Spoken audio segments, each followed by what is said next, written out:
भंडारा शहराच्या मध्यवर्ती ठिकाणी असलेल्या गांधी चौकातील तिरुपती गिफ्ट सेंटरला मध्यरात्री अचानक आग लागली। काहींना दुकानात आग लागल्याचं लक्षात येताच त्यांनी दुकानदारासह नगरपालिकेच्या अग्निशमन दलाला तातडीनं घटनेची माहिती दिली।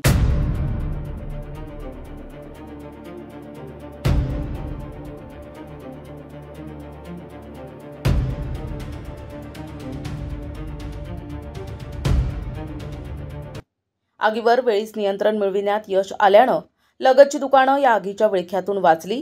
मात्र या आगीत तिरुपती गिफ्ट सेंटर पूर्णपणे जळून खाक झाल्यानं व्यावसायिकांचं लाखो रुपयांचं नुकसान झालंय। ही आग शॉर्ट सर्किटमुळे लागल्याचा प्राथमिक अंदाज आहे।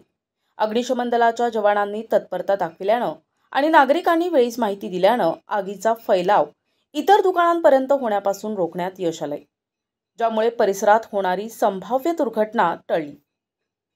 NTV news Marathi, Bhandara.